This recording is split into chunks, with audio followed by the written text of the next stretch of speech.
At 6, the battle against opioid addiction and overdoses is being waged across America. Now in Omaha, a new front in that fight. Today, Omaha Crime Stoppers launched a reward targeting opioid dealers. Good evening, I'm Craig DeGrelli. And I'm Megan Hahn. Jenny is off tonight. The group is looking for tips leading to the arrest of people dealing the deadly drugs. The News Now reporter Shante Passmore shows us the real cost of addiction and exposure to drugs like fentanyl. This Crime Stoppers Award is not only being applauded by law enforcement and prosecutors alike, but also those in healthcare who've seen the dangerous effects of opioid abuse.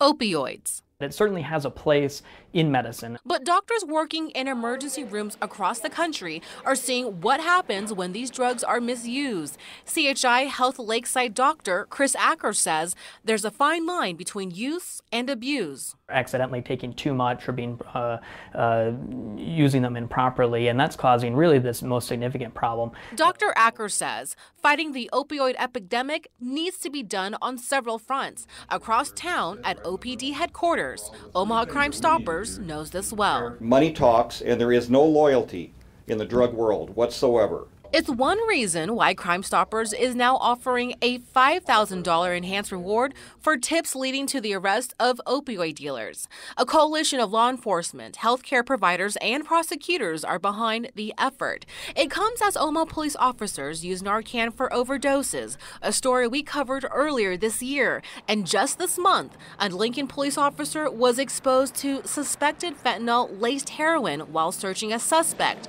A Lancaster County deputy administered Narcan, and the officer returned to work after being checked at the hospital.